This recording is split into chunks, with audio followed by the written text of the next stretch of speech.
what is the total of the unspent money for 2019, 2020, Bayanihan 1 and Bayanihan 2? I think that all told, if I'm not mistaken, it's just under 80 billion. So there is an available 80 billion that could be spent this year or extended until next year. Is that correct? Yes, that's right. And we share the same bill that we filed to extend GAA 2020.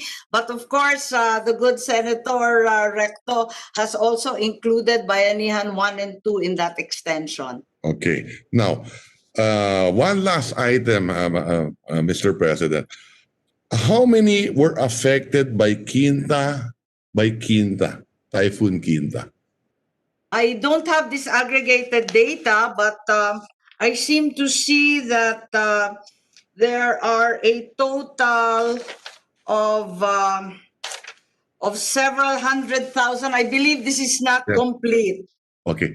Right now, the numbers are incomplete. Yeah, that's fine with me, Mr. President, because I know it's difficult for the chairperson who is in Ilocos right now with no staff support from the DSWD. So I just wanted to put this on record. I promise to be very quick. No, so there are millions of families and individuals affected by Quinta, Rolly, and Ulysses. Okay, would the chairman know how much the DSWD has spent already for Quinta, Rolly, and Ulysses, just in case, if you have any of the figures?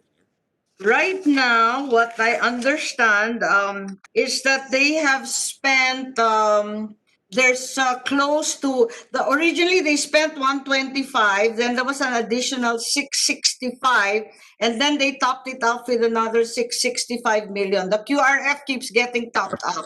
Okay, so that's less than 2 billion. That's right.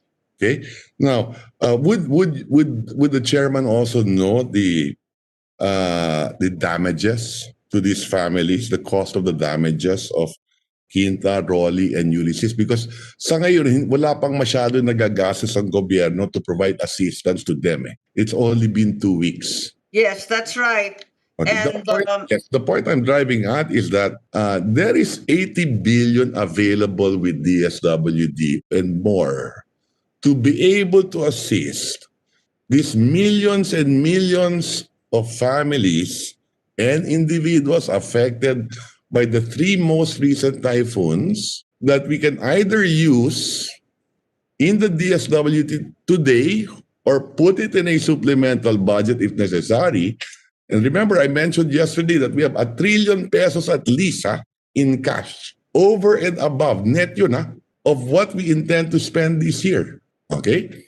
And considering that the economy dropped by a little more than 10%, negative contraction in the last 3 quarters, and we potentially will lose something like 1.9 to 2 trillion this year in GDP productivity. Okay?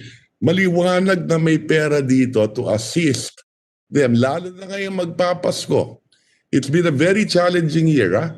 Imagine you've had, of course, sa amin yung Taal volcano to begin with. Then the pandemic, okay? The worst crisis, okay? Then you have 3 typhoons. Tapos magpapasko pa.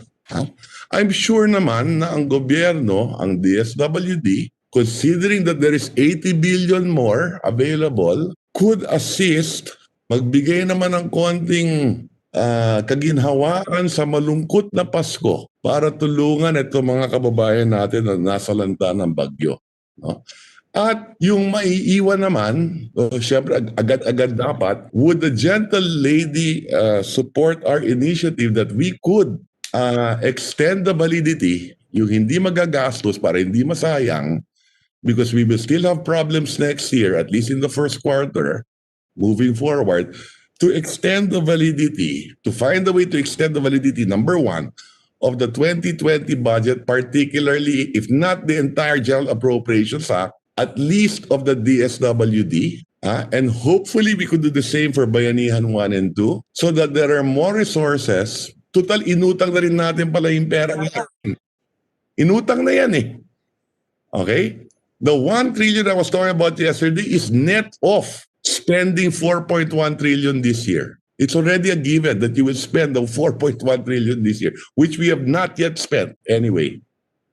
So at the appropriate time, we will push for an amendment to extend the validity so that we can continuously help our people affected by the typhoon and the pandemic. And I hope that the secretary of the DSWD and his team, and I know that they're very good because I've seen them in action, could maybe work a little harder than the coming month and a half to provide this assistance immediately to these affected families.